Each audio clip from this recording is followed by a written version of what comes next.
But you've eaten out and you know what good food is and you know what you like, right? So yes. That's what I try to do for people. Cheesecake Factory. Yeah, hey, no knock on Cheesecake Factory. From Maine's cold coast to Connecticut pride, Vermont's green hills take it all in stride. Massachusetts traffic we grip and we grind with a Dunkin' iced coffee and no peace of mind. So New England stands up proud. Chowder thick, we shout it loud. From Fenway Chance to Rhode Island tide, New Hampshire's cry, live free or die. So New England with Ian Brownhill. Good friggin' morning from New England, folks. Welcome back to episode 74 of the So New England podcast. As always, I am your host, ID Brownhill, IB on the track. What? Joined by my co-host, RJ Travisano, who's rocking the nice new merch right here. Like that? This is the Boston Celtics colorway. For those of you who don't know, we do have a white version, which Vincenzo was not a fan of. I really had to push the needle on that. By the way, he's behind the camera, taking care of all the things that need to be taken care of on our wonderful podcast here. There is something cooking in the kitchen tonight with our guest. Yes, that is improv right there. You're welcome. RJ, please tell us who we have tonight. Our guest is here to share his love for food, his passion for cooking, and his feelings about our beloved home. You may have seen him on Food Network, and honestly, just name a show. My man was on it, winning in it, guest experting in it, appearancing in it, making up words in it. But outside of being a winner, outside of dominating in the kitchen and bringing smiles to the masses, this top chef is also a world-class human being with accolades like Steak Boss and Top Celebrity Chef. The guy knows a thing or two about the kitchen. And did I mention an advocate of charities like Boston's Children's Hospital, the Light Foundation, and Make-A-Wish Mass in Rhode Island. Doing his part to give back, we welcome Chef Kevin D. It's a good one. I like that. That's how Come on the road with that's how he gets down in the kitchen right there is his intro. I just yell and scream in the kitchen. We just, yeah. Kevin, thank you so much for making time to be on the podcast with us tonight. We really appreciate it. Awesome to be here. We got connected at the Make-A-Wish Foundation for Massachusetts and Rhode Island, their annual gala, which was a wonderful evening. And you took the event by storm when it came to the donations. Tell us a little bit about that. So I have a friend in Make-A-Wish Foundation that works there, and we have a mutual friend, I think Amanda, also is involved. Mm-hmm. They asked me if I wanted to donate a dinner. Like a private dinner experience, pairing experience. So we beefed it up with some pairings with ammunition, wine, and whiskey, and set of knives, and myself coming to their house and doing a guest chef experience for 10 of their friends in their home. And, you know, as the night's going on and the Red Sox are getting auctioned off and the Celtics and all this crazy stuff, I'm just like, well, I hope somebody will bid on me. But I happen to be the very last auction item of the night, and I think it went pretty well. I would say so. Talk about not a one, grand, but two, correct? Yes. And it was for how much?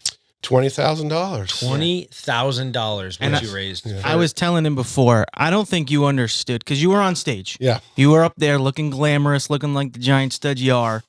And one of the tables behind us was part of the bidding war. And my man just took it by storm.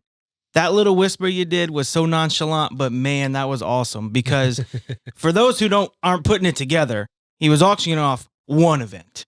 The bids were going up and up and up, as you can see by what he said as far as the dollar amount. And next thing you know, he's like, listen, I got it like that. Let's do it twice. Double it up, and I'm twice. about it for the Make-A-Wish Mass in Rhode Island. What a dog. That was a great night. That really was. That was a wonderful night. It's always awesome to be a part of something like that. But let's rewind this story a little bit. I would love to get a little bit of your backstory for those of you who have been living under a rock and don't know it. Please listen up and tell us how you got to a place where you're hosting private events inside people's homes, you know, chefing it up for them. Yeah, so first culinary memories, I think like a lot of kids, in my grandmother's kitchen, Italian Sundays, stirring the sauce, just to easy stuff like that, but that hospitality was burnt into my head at a very young age. People sitting around the table at noon and doing the sauce and the pasta and the bread, and then they're still sitting there at 2:30, then the next stuff comes out, and then the next thing you know, it's dinner and we're having more food. So that kind of hospitality feel has always been with me. Fast forward to, well, born and raised in New Hampshire, right? So Nice. What part? right outside of Keene. Oh, okay. So a couple hours from here, small town, lived there for 18 years. After that, went off to business school in North Carolina, and that's where I started working in restaurants.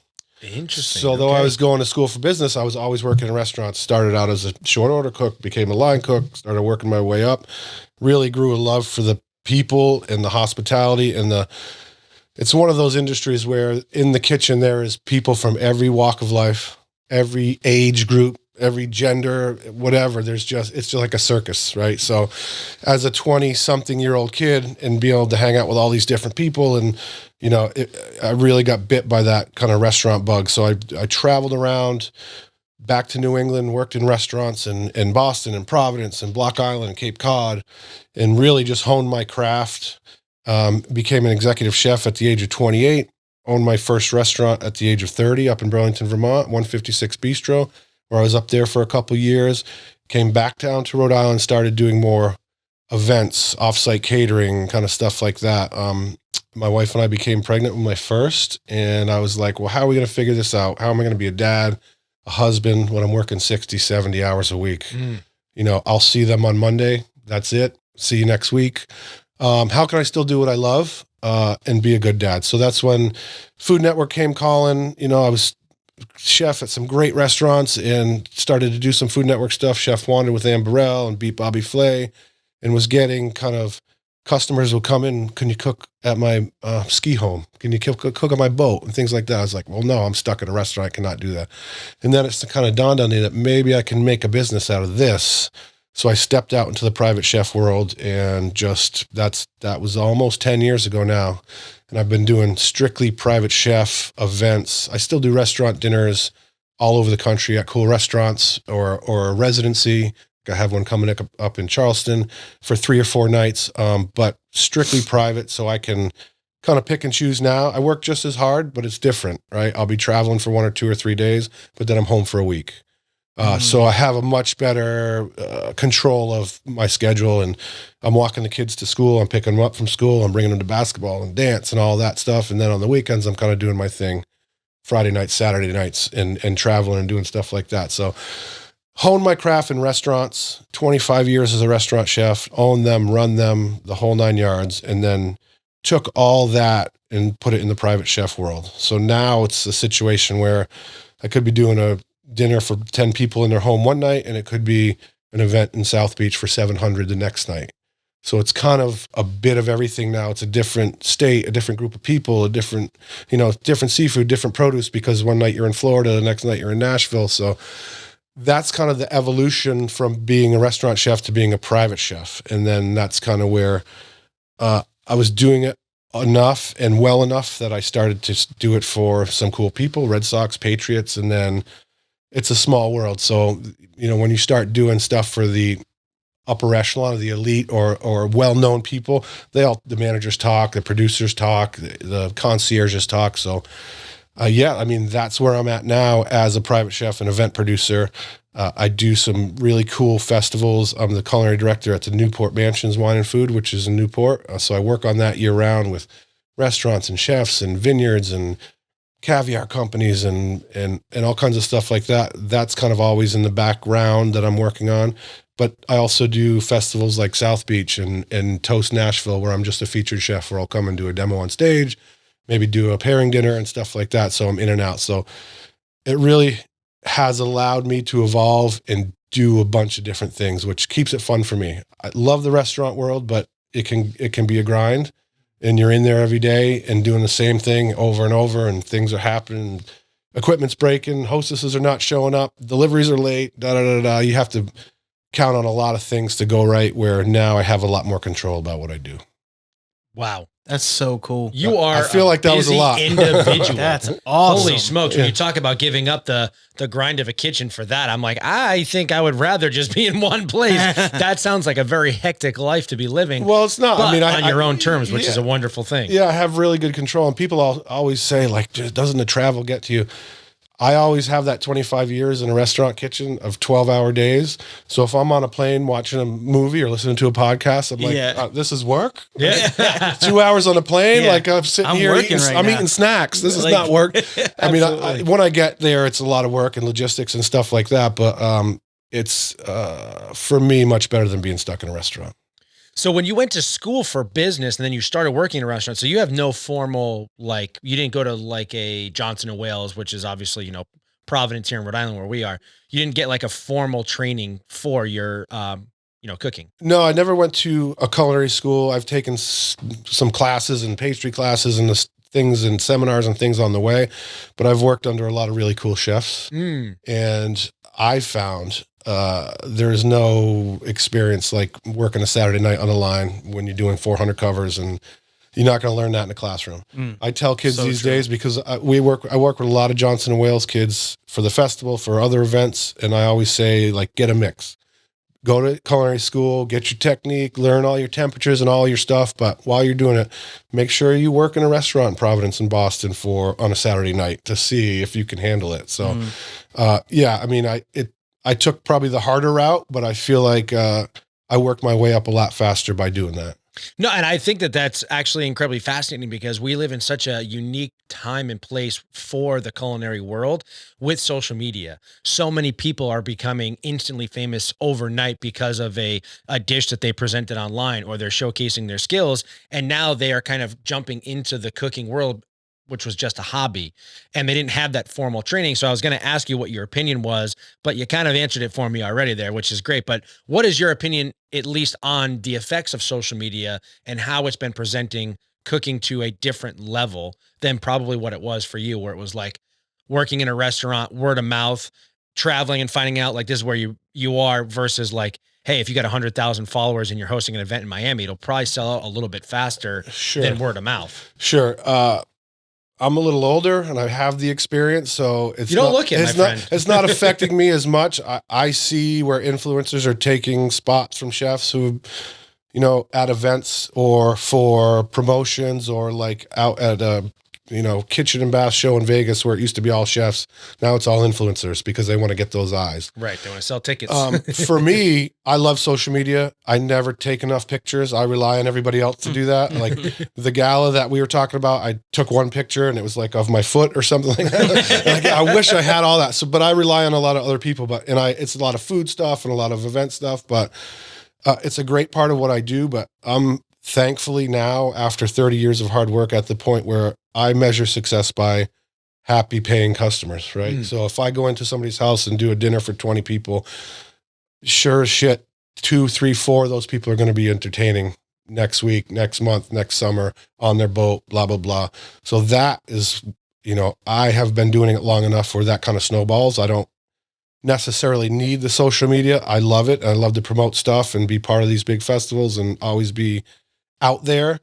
But I feel like you still have to be able to cook and produce a great event. So you may be an influencer, and when it comes time to maybe do a recipe or something, I feel like you need to be able to do both in this world, right? If I was a great influencer but not a good cook when it comes time to cook, and vice versa, like I'm posting crappy pictures and nobody wants to follow me. So I feel like you have to have a great kind of merger of the two worlds, and I feel like I do pretty well at that now.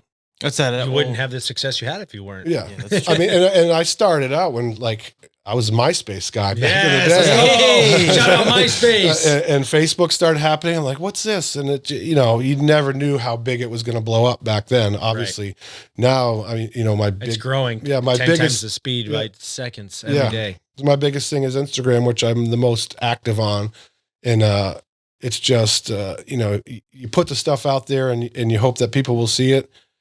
It's never the same as real life, right? So some of these events that I do, I was like, I really should have somebody following around with an iPhone and tape it, because you would not believe some of the stuff that I get to do, some of the people I get to work with, that there's no pictures, there's the Food Network stuff and people see that stuff on TV, and then there's the event stuff, but there's a lot of fun stuff that I get to do. I was like, after it's done, I'm like, wow, I wish people had seen that, so long story short, you need social media, and it's getting huge, as you guys know, but I think you still need to be good at a craft as well. Oh yeah.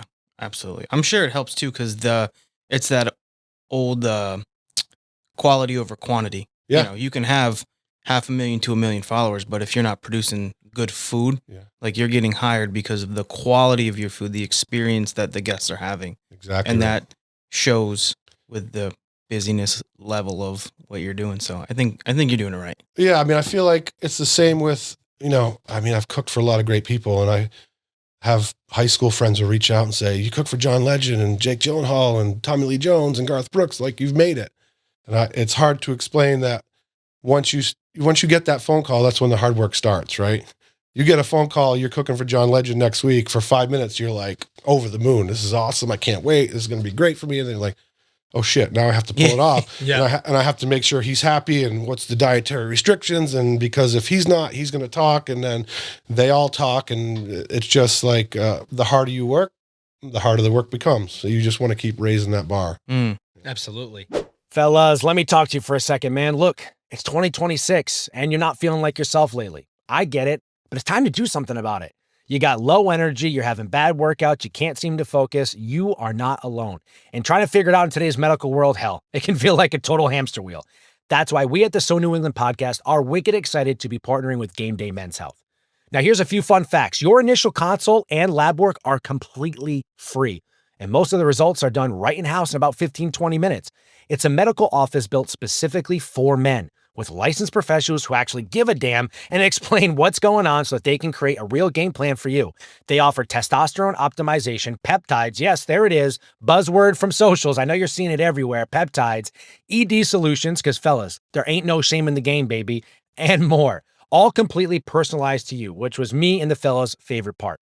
Check out one of their locations in Garden City, Cranston, or Wayland Square right in Providence. Quick, easy, professional, and we cannot recommend them enough. Check out the video on our socials of our personal experience if you'd like, so you can kind of see what it looks like firsthand. Because me and the fellas, we all got our blood work done, and we're now all on our own customized plan right from Game Days Men's Health. So what are you waiting for? Take control of your health today, boys. GameDayMen'sHealth.com and book your appointment today. Now, when it comes to the experience, can you walk us through from your side what happens, and then from the customer side? So I'm an inquiring customer that says, I would love for you to come and cook for me. How does that process break down? So if even anyone that's listening is interested, so I can know, like, as a consumer, but I'd also like to know from your perspective, like how you start curating dishes in your mind, what questions you ask to know how to, different food placements. I've said this so many times on this podcast, repetitive here. I'm like, I love food, but I'm not like a foodie. I don't understand any of it. I've never put a thermometer in my chicken before. There's a very good chance I've eaten a lot of raw chicken. So I'm just like, I'm not a chef by any capacity. So walk me through it all. But you've eaten out and you know what good food is and you know what you like, right? So yes. That's what I try to do for people. Cheesecake Factory. Yeah, hey, no knock on Cheesecake Factory, but I like to simplify the process and just say, how many people, what's the venue, where's it going to be? Do you have a style in mind? And then when I get those things, I'll say, this is what I can do for you. And 9 times out of 10, it's like, that sounds great. Sometimes there's like, grandma doesn't like seafood, or somebody's allergic to this, and there's all that, and there's a little bit of back and forth, but I really try to streamline it. I don't, we don't want 67 emails about a 10 top. That's super simple. So, curate the menu once that's okay. I'll shop a day or two before and do a little bit of prep. If there's any baking or braising or things that take a long time, I'll do ahead of time. Otherwise, 95% of it is in the kitchen of where I'm going. So I've kind of cracked the code of having a business with no overhead, because I don't have a brick and mortar. Right. I use their kitchen and their plates and their glasses and their pots and pans. And that must be so difficult though. It's not. I mean, you'll be surprised. I guess if you're working with the upper echelon, you're not dealing with a 400 square foot apartment kitchen that you got to deal with. You've got at least a decent size that's healthy enough for you to be cooking in. Yeah, but it's always different, right? So I've been to the richest person's lake house where they haven't been to in 2 years, and I show up and it was like one burner works, and they don't have bowls, and you just have to figure it out. And at like some of the mansions, they're like jungle gyms. They're like 7,000 square feet kitchens with everything you need.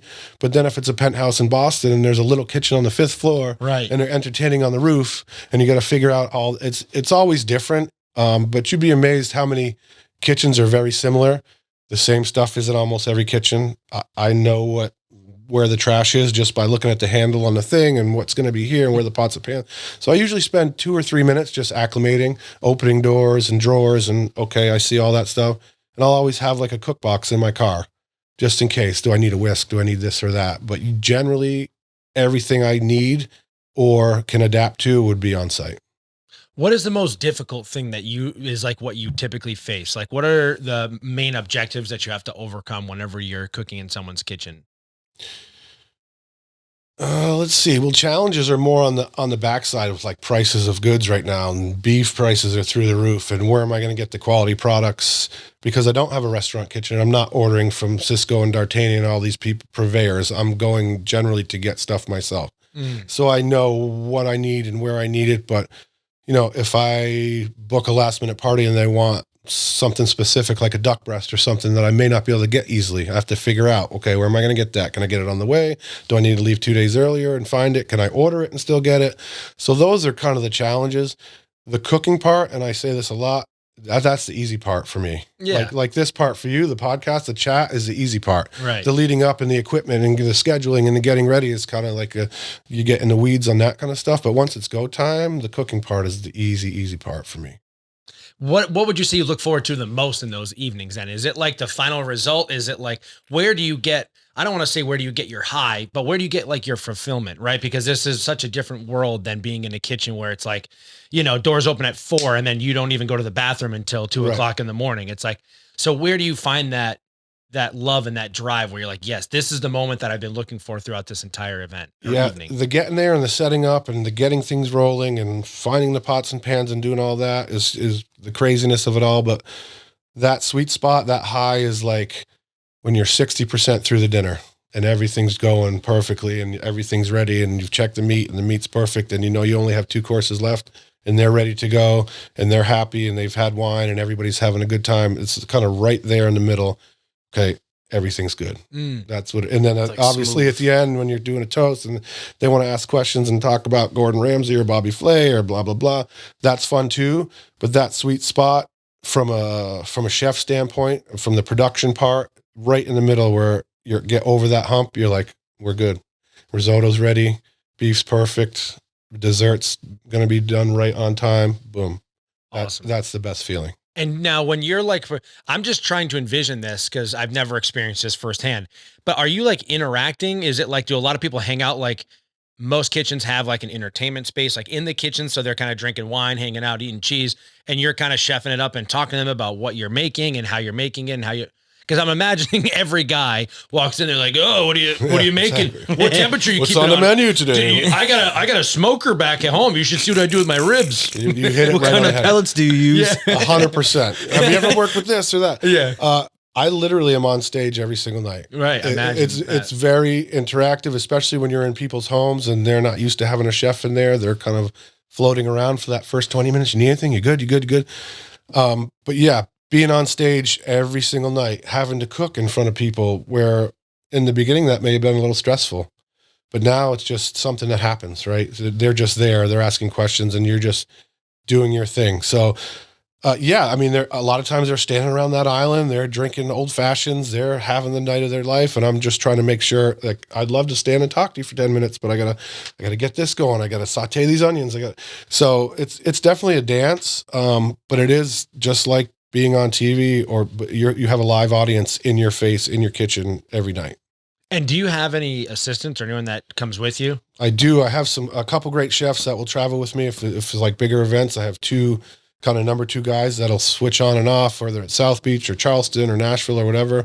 And then I have a handful of other, servers, bartenders, line cooks. And then a good amount of Johnson and Wales kids that if I just need hands to help plate and stuff like that. So start with my 2 sous chef guys. Who am I going to bring? Maybe both if it's big. And then we'll start to go down the line from there and add people. And then, the chef world is very small. So I have chef friends in every city. So a lot of times it's like, hey, I need 2 waitresses and a cook for this event. And I'll see what I can do. And then they'll send me some people. So nice. It's a good mix of bringing my own, using some on-site, and then having good connections everywhere I go. I was going to say that must be one of the cool parts about a lot of the experiences you've had. You've probably also met a lot of people in your field where that kind of, hey, blah, blah, blah, I'm going to be in Miami. I need 2 chefs and I need 2 waitresses and I need a runner. Like 100%. Send your best people, pick them up for blah, blah, blah.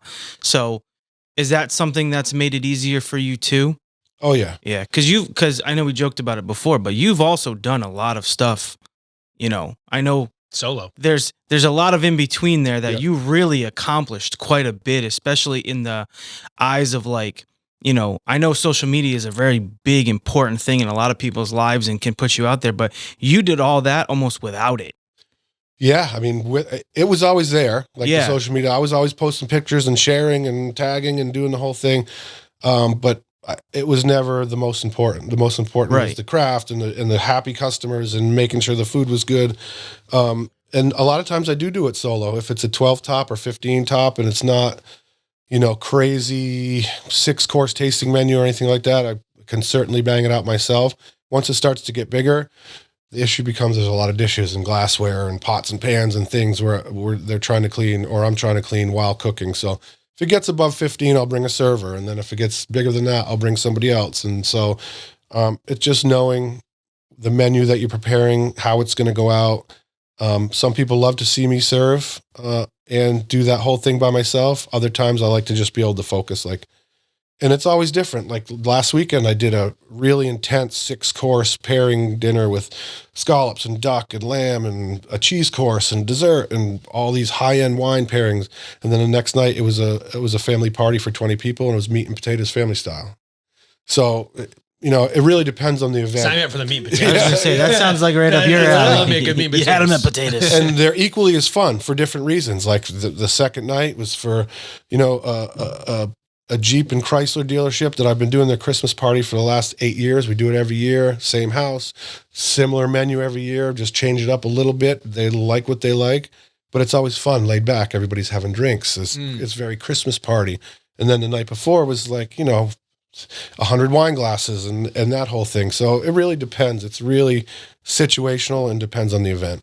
Amazing. Can I put you on the spot and test you here? Yeah. All right. So RJ and I are throwing a party and it's for the So New England podcast. And I'm like, hey, look, I got 30 people coming and I want this course, this dish. I want the evening to feel very New England inspired. Sure. What are you going to serve me? How many courses? I don't understand the cadence of courses. I don't understand their importance. So walk me through like how you would put it together. It would really depend. I would say, do you want to do like a family style lobster bake?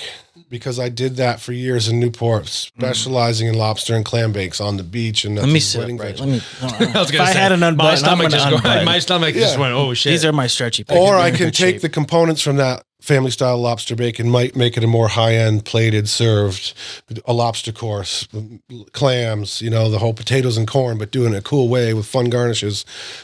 So everything is customizable.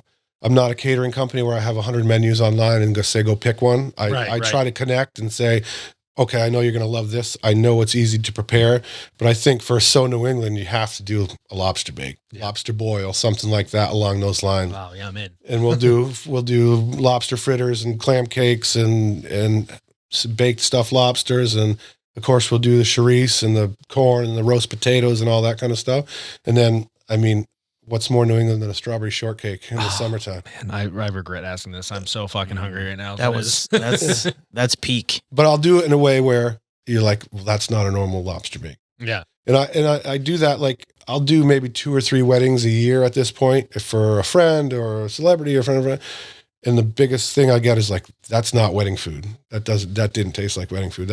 So I try to take anything and maybe just elevate a little bit, whether it's lemon zest on the whipped cream or just little things that. Oh, but in like a compliment way. I got you. I'm you sorry. know what I'm saying? Yeah. Like That's we cool. try to elevate it. I still want to do the traditional stuff and I still do prime rib and roast this and that, but we'll elevate it with some, some fried shallots or whatever it may be to keep my reputation, right? Yeah. Now, how That's does great. the exact process to becoming like an executive chef or a head chef, how many steps are there? What is the position that you start in, and what is the very next one, like the next one? Because I've never quite understood the totem pole that it takes, right? Like Sure. how you Yeah. move up the totem pole. Up through the ranks. It's like Yeah, there we go, you up through start the off as a lot of times just a dishwasher or, a short order cook making sandwiches and things like that. And then, Short order cook. Okay, so that's like the first one? yeah. And then you become like a salad on the salad station or pizza station, which is much easier because there's only a few dishes that come off that. You're doing a lot of the same stuff every night. And then you become a line cook, and you maybe become a grill guy. And then you start to learn all the stations in the restaurant, and then eventually become a sous chef, which is the number 2 basically in most restaurants. Okay. And then you're also, What does that mean, sous chef? What does sous sous mean? sous chef means second in command. So you're taking if the chef's off on Wednesdays, you're running the show on that day. Gotcha. But the rest of the time, you're doing all the grunt work and make sure everybody's doing what they're supposed to be doing. And a lot of the heavy lifting, where the chef maybe come in and be there at 9:00 in the morning when nobody sees him, and he's doing orders and schedules and inventory and all those things. And he may get out of there at 8:00 at night, 9:00 at night after service is over. But then the sous chef's there till midnight, making sure the place gets cleaned and all that stuff. And then you become an executive chef, or, before that in some restaurants is a chef de cuisine, which would really be for an executive chef who's not in the kitchen a lot, is doing more corporate stuff, menu forecasting, things like that. And then the chef de cuisine would run it, and then an executive chef after that. So that's kind of the hierarchy of how you get to that spot. But really, to be a sous chef or an executive chef, you have to be able to make every dish, make specials, make sure everybody's doing what they're supposed to do. People answer to you, they have to respect you. And then, and then once you get to be an executive chef, you're kind of at the top. Amazing. Yeah. Is there something that you think someone can do to because I guess I'm thinking about it from a competitive advantage where it's like, what can you personally do with your own style? Because there's only so many foods, there's only so many ingredients.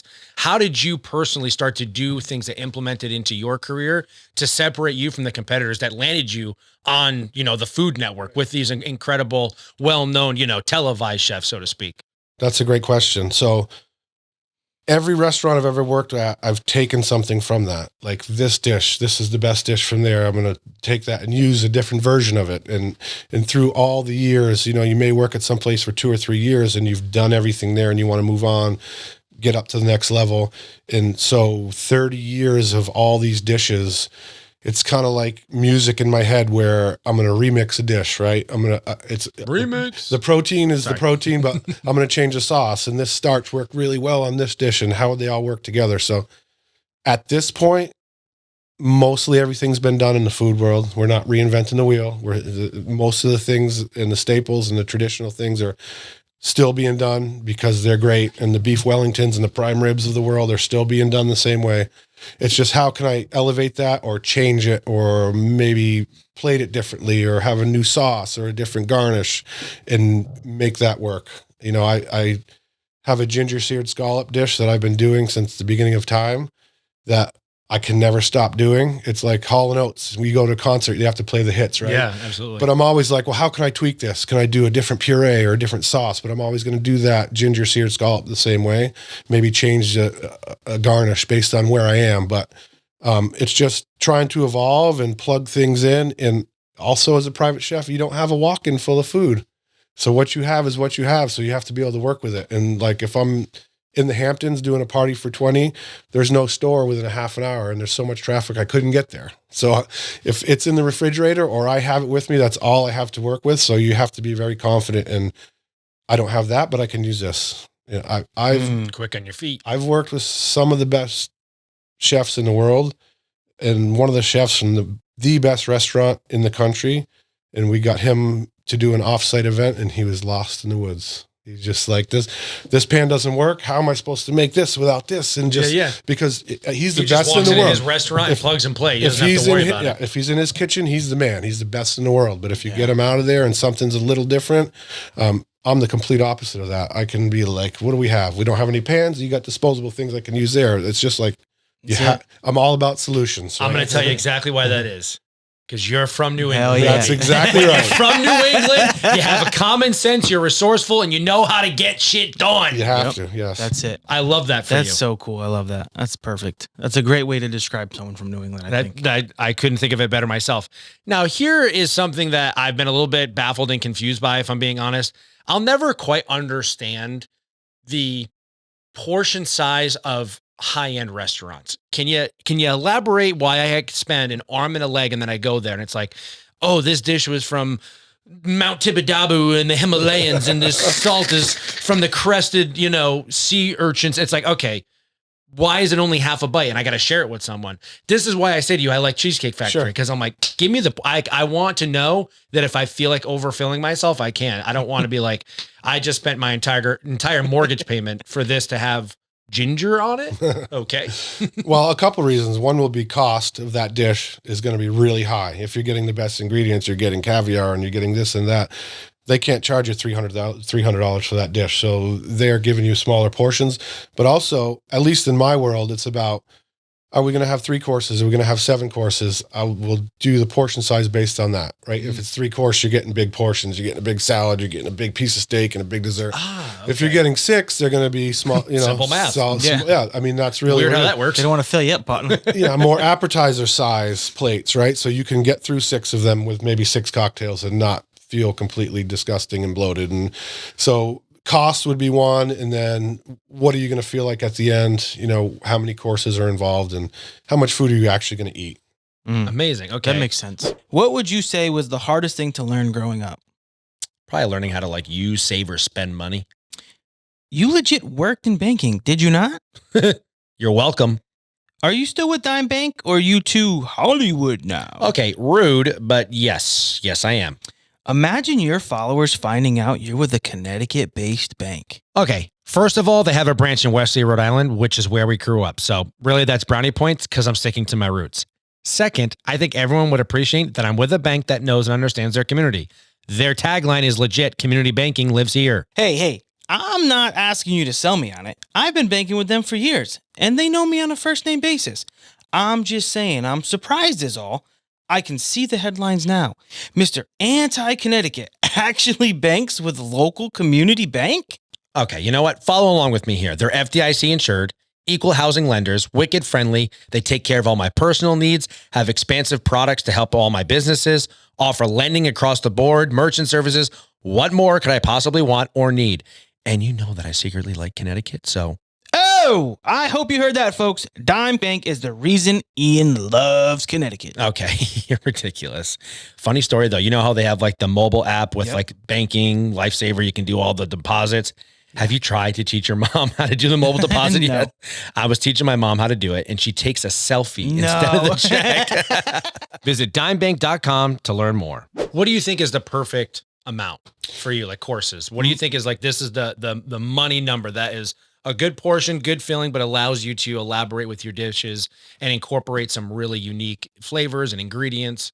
Yeah, 4 courses is perfect. Okay. Whether it's a salad or a soup or whatever that first course is to get started. And then if it's a risotto or a pasta or something else, and then it's your main, whether it's seafood, steak, chicken, whatever that is, and then some type of dessert. So you're getting a bit of everything, right? So 4 is kind of that sweet spot. Less is kind of we're only doing 3. It's not that fun. I'm here. Let's do, so. Yeah. And then 6 and 7 and 8 gets crazy. I just did one in Florida, poolside for 27 ladies, and it was a 12 course. That sounds terrible. All you poor vegetarian. Oh, no, it does sound terrible. All vegetarian. Yes. Never mind. I spoke too soon. The party was great, and the food was great, but it gets challenging when you're trying to do 12 vegetarian dishes. So, Spinach. Are there even 12? I don't know how There many are, different there are. lettuces are there. I just went to PF Chang's this weekend and I got their Thai chicken lettuce wraps, which are to die for. And she's like, "Oh, do you want iceberg or do you want romaine?" And I was like, "I don't.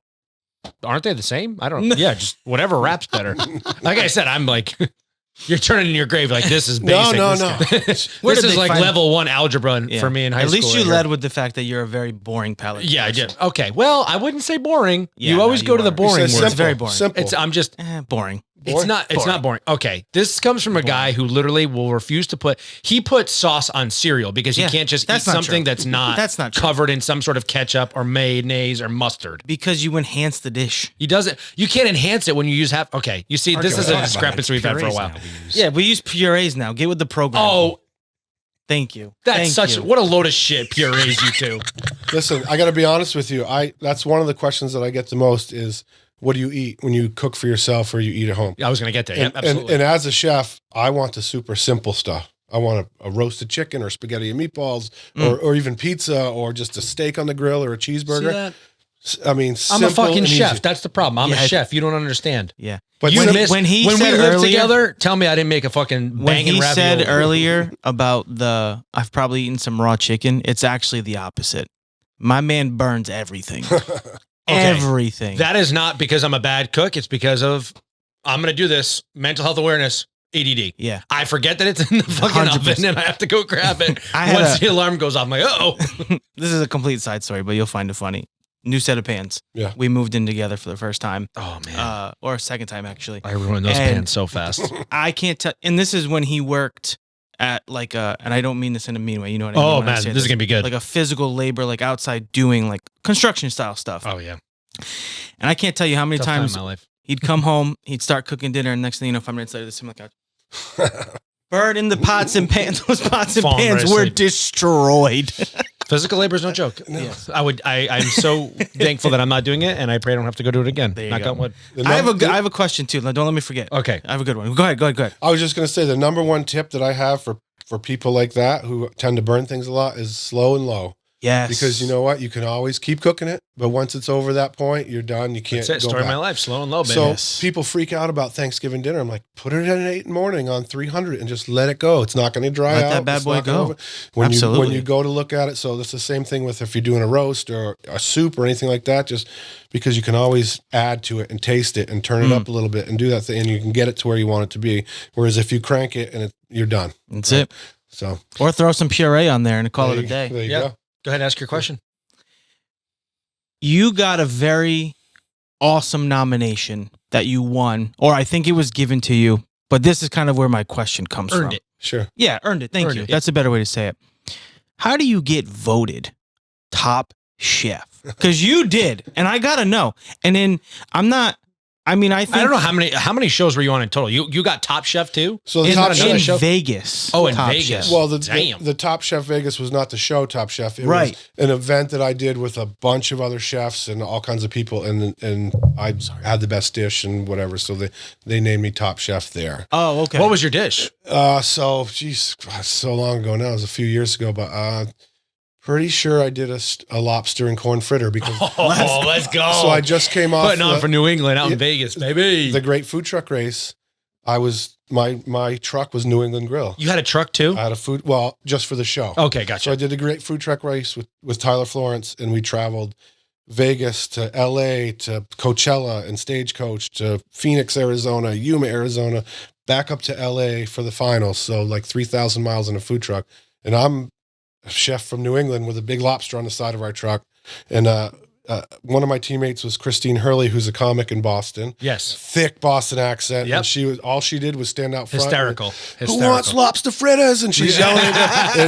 and so that, I ended up doing Vegas Food and Wine just after that. And the reaction that we got to New England food out on the West Coast was amazing because we know nobody's from Vegas, right? Everybody in Vegas is like, I'm from Connecticut. I'm from Massachusetts. I'm from New Hampshire. I'm from all over the world. We can't get this New England food out here. So, right. So that was it was a lobster and corn fritter with like a chipotle sauce. Ooh, yeah. Damn. Chipotle sauce. Yeah. Look at that. Chipotle sauce that he probably made. Not from a puree. scratch. Not a puree. Yeah. Sauce. Your Chipotle sauce is like some sort of cheap, That's great not value true. brand. I have a NutriBlend. Great value. How dare you?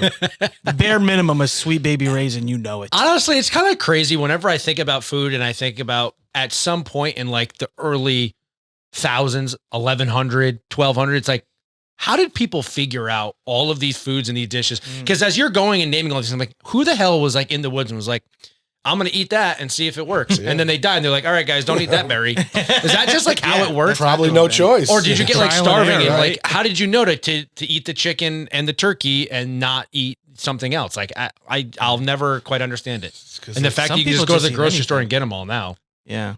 You ever pretty seen wild. some of those people who are like all natural? And it's like they're outside like literally eating grass and pine cones. The Liver King. He is guy. from New Hampshire. He is not from Vermont. Those No, are Vermont. No, I know that. I know Okay. that. But that's not right. I'm kidding, Vermont. We love you. Is Vermont's the only New England state without an ocean, right? Correct. And yes. so Yeah. that's why. Yeah, it makes sense. Well, I mean, no, I mean, Maine, New Hampshire, Yeah, I mean- Massachusetts, Connecticut, all ocean front. okay, Rhode yeah, Island, that's true. Learning stuff Shit, on yeah. So New England podcast. Yeah. We're learning stuff. I love Well, that. he dropped some knowledge like 20 episodes ago about the coastline, and we had to fact check it, and he was spot on. So Bam. that's your one. Bam. Cut You're that welcome. out so you don't ruin his streak. No, that's it. I love it. I didn't say it wasn't. I said, wait a minute. Wait a minute. Is all I Let's said. think about this. That's All right. great. So as you go through your career and you think to yourself, wow, I've been doing this for 30 years. I've been on television shows. At this point, I'm a world renowned chef. Safe to say that. Is there any part of this where you kind of reflect and say, wow, like I've truly made it, and there's like a spot where you're like, this is all I need, and I'm kind of done? Or is it always kind of ever evolving now with this, private chef stuff? Is there ever a point where you think like, this, because I've always been fascinated at the whole thought of how do people that are in a career like yours retire? Because it's like, how do you get there?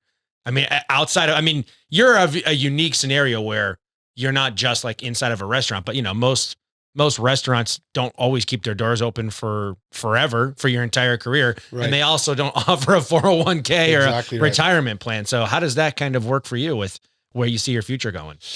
I'm focused on the next fun event, the next dinner party, the next thing I can do. Obviously, I'm looking at the future. Much better with money than I was as a younger chef.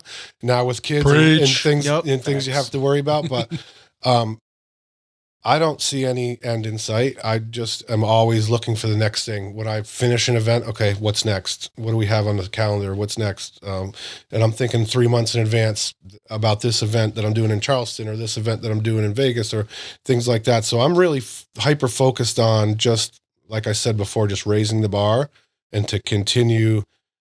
I have the same hustle that I did when I was a 22-year-old line cook as now 40-10 chef that does all this, that gets to do all this fun stuff. And okay, and you get a certain buzz from cooking with Bobby Flay, or I just did something with Marcus Samuelson, all these amazing chefs that you want to keep doing that and keep recapturing that feeling about doing these events and working with these fun people, and just keep hustling. That's it. I love that. Yeah. Is there like an award or like a particular like threshold where you're like, I really want to get here? Because I don't totally understand. I don't know like the culinary world, but is there something that you're like, this stamp would really like solidify me amongst, the greats?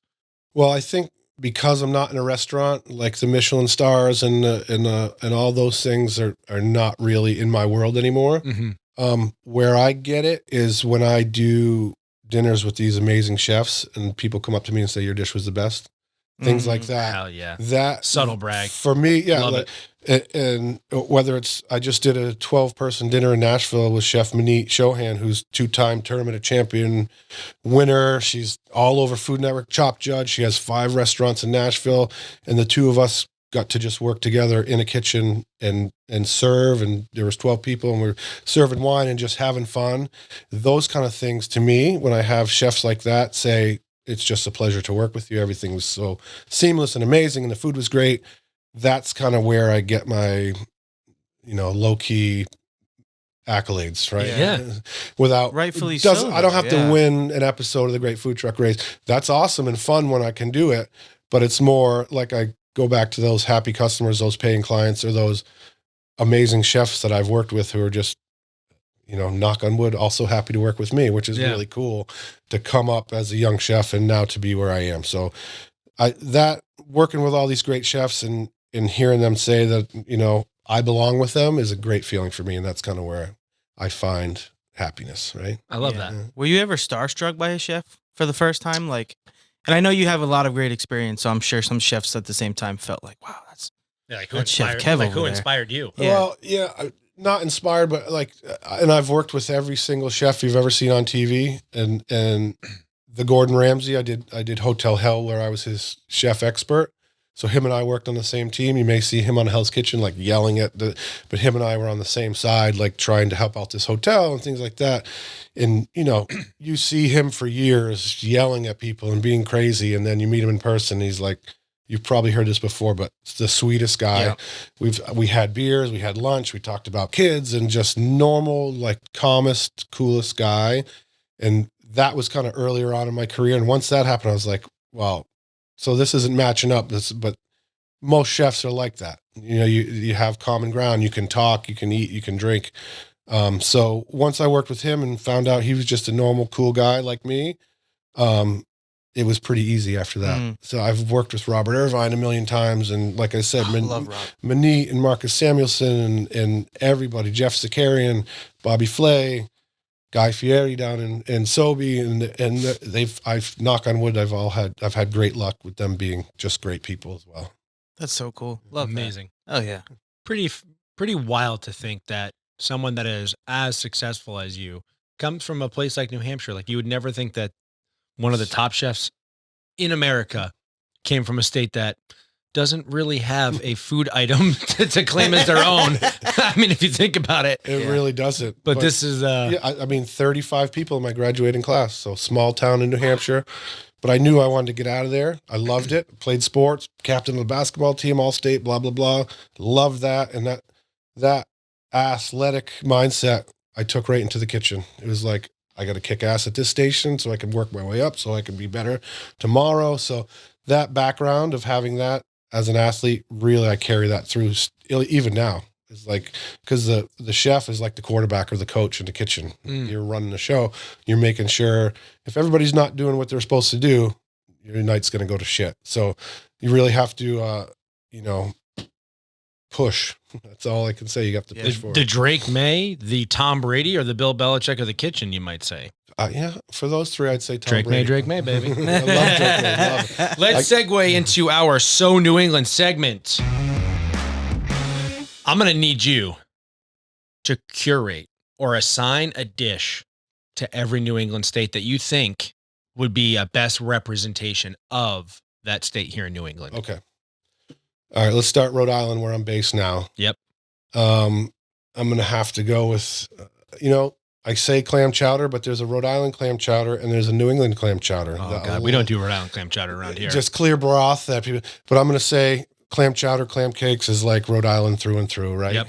Love it. Vermont, again, landlocked. So I'll go with a braised short rib. It's something in the Ooh, wintertime with some whipped sweet potatoes and, a nice hearty, maybe soy chili sauce or something, red wine sauce or Another something like that. sauce. Love that. Yes. Something love like sauce.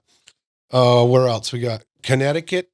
I'll go with fish and chips for Connecticut. Oh, okay. That's a first for Connecticut. It's A little fish and chip. I mean, lots of seafood there. It's a great spot to get fresh seafood. You're trusting the seafood that's coming that close from New York City? I don't know. Well, Water over there. I don't let's know. say 3 eyes on that fish. an hour from New York City. What is maybe that? Maybe the Stonington area. What does that leave me with? New Hampshire, Maine. I'm going to go with lobster roll for Maine. Obviously, fairly obvious, but you can't not say it. Hot or cold? I go hot with butter. Yeah. Oh, yeah. Okay. I have been vindicated because I'm tired of arguing with people about this. Hot butter lobster roll is the best. And this is coming from someone who is on the Mount Rushmores of chefs in this world. So you're welcome. And I got to fly. Yes, the key to that is also That's what the you're doing. seared buttered roll, right? You can't just have a you got floppy, to. soggy roll. So Got to. hot butter lobster roll for Maine. And that leaves me Massachusetts and New Hampshire. New Hampshire is going to be tough, even though I'm from there. Like you said, there's no staples, but they have dairy farms and whatnot. So what do I say for New Hampshire or Massachusetts at that? Massachusetts, you know what? I'm going to go with corned beef and cabbage because even nice. Insert Dropkick Murphys. there you go. So, when I think of Boston on St. Patty's Day and the whole corned beef and cabbage situation, that's a perfect fit. Now, New Hampshire, I'm going to get a lot of flack for because I really don't have a dish, but I do have a friend who has a farm in New Hampshire called Echo Farms that makes the best pudding in the world. So I'm going to say Echo Farms pudding will be New Hampshire's dish. What kind of pudding? They have all different flavors. They do the pumpkin spice and the gingers for this time of year, and they have vanilla and chocolate, but they have a whole dairy farm where they make the pudding right there. This is a fun fact. I did not know about this farm, and I do like a good chocolate pudding. There you go. I'll send you a case. I was going to say, so shout out Echo Farms. Hook us up over here with a little bit of pudding. Yeah. We'll eat it on the pod. I'll eat it on the pod. Well, we also have to rank these 6 beautiful states. So why don't you go ahead and tell us what that is for you? So let me preface this by Because you have saying- cooked Yes. and lived in almost all of these at this point. Right? All of them except for, I've cooked in all of them for sure, but doing dinner parties or weddings or events. But my biggest pet peeve is when somebody goes somewhere and say, I hate that place. Like somebody goes to Florida. I really didn't like Florida. Well, where did you go? Yeah. Did you find the best spot? Did you know, there's a million places you could go. Did you go to Boca? Did you go to Fort Lauderdale? Did you go to this restaurant? So to say that you don't like a state just because you went there once and it wasn't cool enough for you, every state in New England has its really cool pocket. You know, Connecticut, I love Mystic, right? Or Greenwich. Beautiful. Yes. Mystic is that like laid back version of Newport, right? Right. It's not as crazy, but there's the boats and there's the waterfront. But I won't get into towns in every state, but let me rank them. Okay. I'm going to go Rhode Island because I'm based there now and I do the festival there and I love it there in the summer. It's Roadie awesome. number 1. Roadie number 1. I'll do New Hampshire because I was raised there and has a soft spot for me there. This might be I'm going to go Connecticut number 3. Oh, because whoa. Okay. That is a bombshell for us. What the hell? Has it ever been that high? Holy smokes. Yeah, but for mostly me, I they're have from there. I have great clients there. I take the kids to Mystic every year. I have a soft spot for. I do all the morning shows at Mohegan Sun Wine Fest, Greenwich Wine and Food. So Gotcha. For me, that's kind of what. So this ranking can be bought, folks. Yes. You heard that here first. Anybody else? Yes. And then I'm going to go Vermont because my first restaurant that I owned as a chef was up in Burlington, Vermont. So I'll go Vermont, and then Mass and Maine. Okay. Wow. That might be the lowest Mass has ever been. And I love At Mass. 5. This is tough At 5, for me. excuse me. Yeah. This is tough because I love Boston. I love the Cape. I love lots of spots in Mass where like I said, there's pockets of every state that are really cool, that have cool restaurants and maybe little cobblestone streets and things like that. So this was a hard one to try to rank these and not piss anybody off. You know, what's a hot take that we've gotten here quite a bit is that Vermont has a secret pizza like affair that we are not aware of that is like It's one of the best. Is this a secret? You owned a restaurant there, so is that like there was some great best kept secret that there's some Vermont has the really- best pizza in New England, or what? In Burlington alone, there's probably 25 pizza spots, Manhattan Pizza and all Big Daddy's Pizza and all these really. Man, that's a lot. And you have American Flatbread, which is like this artisan upscale style pizza. So there's a really cool pizza culture up there in Vermont. Fun place to visit, tougher to run a business because it's 2 hours from anything, right? When you get up to Burlington, it's like you just drove through literally Green Mountains for 2 hours and you come over and there's a city on the lake and it's great. But they love pizza and dollar drafts up there. I can tell you that for sure. Hell yeah. Fucking pizza. We're going to switch it up a little bit. Normally we say, what's your favorite season? We're not going to do that for you. You're a chef. What are your top 3 favorite seasonings when it comes to food, prepping a dish? Oh, I use blackening spice a little bit on whether it's salmon or swordfish or something like that. So salt and pepper would be number 2 because I use that on everything, and I don't separate them. I have near every stove a mix of salt and pepper. It's like it's a mix. well, I do like 70% So much easier. salt, Wow. 30% pepper. Shake it up, and every pinch has the perfect amount. Just normal salt, like I use kosher salt because it's easier to grab and deal with your fingers, and it's flaky and it's easy to deal with. And then my third spice, oh boy, that's a tough one. So blackening, salt and pepper. I won't say curry. Oh, that's a great one, but it's not a big favorite. Well, I do have a coffee rub that I make also for brisket and for smoked foods that I'll say that's a good one too. Vin's a big rub guy, so Coffee rub. That sounds good. yeah. How about big sports guy? Big sports guy. That's probably the hardest one for me to rank the sports teams. Yeah. I'm Well, gonna, you got to do it for us. I will do it Give for it you. to him. I'm going to go Red Sox. Mm. Just because of the history. And I remember as a kid, the 1986 World Series and watching it as a little kid with my mother and my brother and the defeat and how bad that was. And just that is kind of burned in my memory as the massive New England team, the Red Sox. Yeah. And then huge Patriots fan. I'm old enough to remember when they sucked before Brady. So to live that whole... Us too, 2021, Oh, 22, yeah. 23. Can you imagine where we are now? It's like, it wasn't that long, but yeah. So I'll go Patriots number 2, Celtics, because I love basketball. Then what we got left? Bruins, Yeah, I'll New go. England Revs. I go Revs because I also played soccer, and then Bruins, which I love, but I'll watch Bruins playoff hockey, but it's hard for me to follow hockey. It is. So, but I love them in the playoffs. I've been to them live, and hockey live is really fun. It Yeah, is a lot of fun. Even here in Providence, and I Yes. took the kids to the P Bruins game, and it's like, this is the best night ever. Yeah. But I probably wouldn't sit and watch it on TV, but Yeah. I'll go live. So that It's would be one of completely different experience. Yeah. It really is. I Yeah. don't think people understand how much, and I think that's why playoff hockey is so intense. And like you see a lot of game 6s and game 7s, Yeah.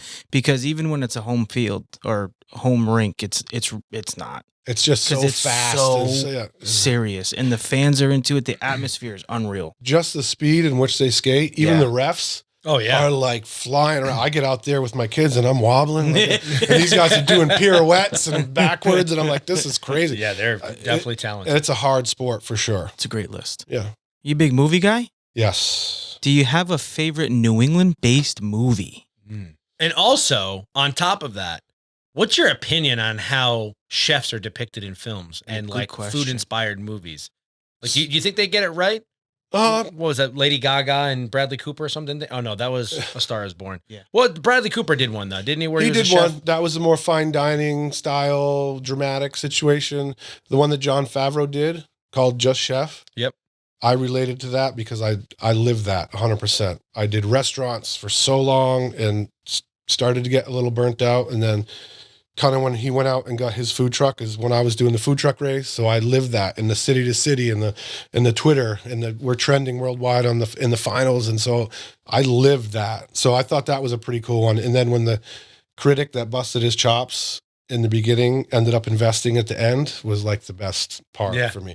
So the question about chefs in movies, yes, I think they're pretty good. Ratatouille, probably my favorite. Let's go. That's a great We love a good movie. That is a Ratatouille great movie. movie. But yeah, I mean, that Jon Favreau one was like step by step, everything through there. I may have got a bad review when I was young and just like lost my mind, where now it's like, you don't even care because Yeah. everybody can sit behind their keyboard at 2 a.m. after 10 beers and write whatever they want. So doesn't mean as much now. So I lived that. And then what was the other question before that? New England influenced or based film. I'm going to say, and there's a lot that I like. Obviously, The Town and Departed are popular ones, but I'm going to go Good Will Hunting Yes, love it. as probably, if it's on TV, I'll watch the whole thing. Mhm. Yeah. So I'll say that. And also, this might be a deep cut, but Mystic Pizza.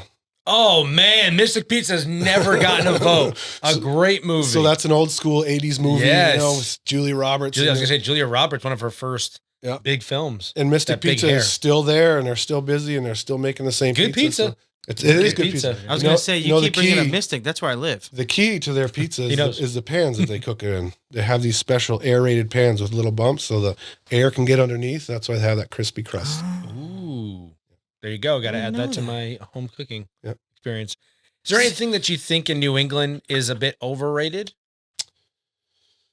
Well, you didn't let me say the seasons, so I'm going to say the seasons are overrated only because at the beginning of them, they're awesome. But Yeah. then, like, Once you're in in the them, you're summer, you're like, shit, it's 95. It's so hot. I can't wait till fall. And then fall's great. And then next thing you know, it's winter and it's Yeah. 27 degrees out. So they're so quick and so hard and fast that, I would like fall to last longer and summer to last longer. So true. But so I say a little overrated. Is it just me, or did this year's fall go by like a NASCAR race? It did, because summer was longer. We had some really hot days in September, which is why all the leaves were burnt and it turned over a lot faster. Like our fall was definitely shorter this year. At least it felt that way. Because once the Winter's wind coming starts in to hurt my hot, face, dude. I'm like, oh. Or Yes. cold. Winter's coming in cold. Yeah, for real. How about underrated? They're like, you're well traveled. You've been around, and I'm sure people have shared their opinions or asked questions about New England. Is there anything that like you're like, this is really underrated, and you tell them about it? I would say the food scene is probably a little underrated. Yes. I know people knock on Boston a lot, where it's such a big city and it should have better restaurants, but there are some great restaurants there. Providence obviously has a ton of great food. Newport, Greenwich has some amazing chefs. When I do the Greenwich Wine and Food, they do an event on one of the nights. It's called The Most Innovative Chefs. And they do some of the craziest, best food of all the places that I travel. So I'd say the food scene is a little bit underrated. And, people probably don't get out and eat at different places that much. They have their 2 or 3 go-tos all the time. So I'd say try different stuff. But yeah, that's a little underrated, I think, because there's so many, even like we keep talking about Mystic, but they now have James Beard nominated chefs there, where it used to just be the fish and chips place, the clam cakes place, the ice cream shops. Now there's real restaurants. Same thing with Burlington, Vermont. The food scene when I was there, it was my restaurant and 2 or 3 kind of upscale casuals, and it was all pizza places or fast food or something like that. Now there's tons of really great restaurants and breweries and cider houses. So New England food scene has come a long way. We have 6 beautiful states in New England. Now, if you could add a state, being as well-traveled you are, or a country that brings everything with it to New England to give us a 7th, what would you bring? A state or I think I'm going to go with a city, right? And bring it over. This is because I've been here probably twice a month for the last year or two, doing events and meeting people and doing fun things. But Charleston, South Carolina. I was there just 2 weeks ago. Very similar to Newport. Yes. Everybody gets But dressed much up, and the people are a little nicer. The weather's a little warmer.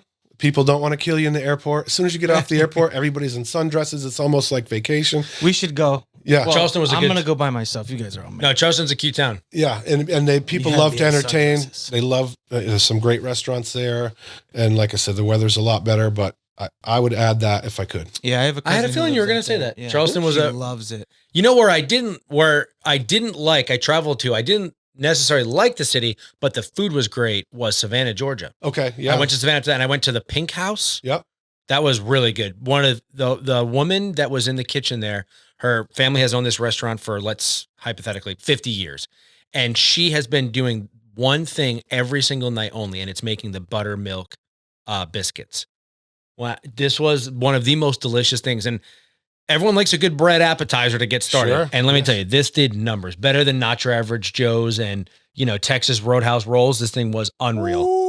Unreal. Those are I'm 2 telling you, big this was ones, some of the especially best. for you. Yeah. That must mean it's really good. It was phenomenal. It was not enough. It was only 2. And I was like, I need 10 of these. Yeah, they actually just for the first time this year, the Michelin ratings started bringing in Southern restaurants and chefs. They had never even visited them before, didn't even think it was. And now there's Huntsville, Alabama, and Nashville, and all these cool, in Savannah, have all these amazing chefs and restaurants. So I'm digging the South right now. Absolutely. And you know what? The cuisines are not that different, right? A low country boil or a New England lobster bake. The foods are very similar. Some of the spices are different, but they're very similar in the way that they do things. Love that. Okay. Now, New England as a whole, we have a certain demographic of people, right? So if there was a way that you could encapsulate that by telling somebody what New England and New Englanders are like, whether that's like a simple word or a simple sentence, what would it be? All right, how do I put this? The way that New Englanders can bust your chops because they love you, and that, that means I like you. The more I bust your chops and give you shit, the more I like you. So if you're best friends just busting each other's balls the whole time, it's hard for people that don't live here to understand. And what, are you pissed at him? Like, why are you giving him so much shit? So that's the thing that I think people don't know. But I think it's a cool thing because I obviously grew up doing that and still have buddies from high school and we just busting chops all the time. So I think the way that we kind of interact with each other is different than anywhere else. Amazing. Nailed it. This is great. I love it. This is great. That's a great answer. This has been so much fun having you on and chatting it up. Where can everybody find you online and how can they reserve you to come to their kitchen? Easiest way, probably chefkevd.com is my website. And then Instagram, which I'm the most active at, is at chefkevd1. And everything's there. You can reach out, contact me. Does that include this beer here that you have with your face on it? This is funny. We got to talk about that real quick before we say goodbye. So speaking of the Carolinas, this is from Foothills Brewing in the Carolinas. This is the flavor is Heffenweisen, which was my favorite kind of summertime flavor. All I did was add a C, and it's a Cheffenweisen now. I can't believe nobody thought of that. So this is a collaboration that I did with Foothills Brewing on this flavor, and it's got some spices and stuff that you wouldn't normally find. But if you're so inclined, you could drink 9 of them because they're that light, and you could, they're easy to drink. So it's pretty cool. My older brother says you've made it once you've had your face on a beer can. Absolutely, absolutely. Well, again, thank you so much for your time today. We really appreciate it, and I think we got a party we got to host because we got ourselves a chef. So let's throw a party, boys. Let's do it. Let's do it. I'm so down. All right, folks, that is going to conclude episode 74 of the So New England podcast. Please remember, folks, life's better in New England. And so is the food. Yes, it is. Red Sox crack and the Celtics fly. Patriots fight and the Bruins grind. From 6 great states, we raise this sound. New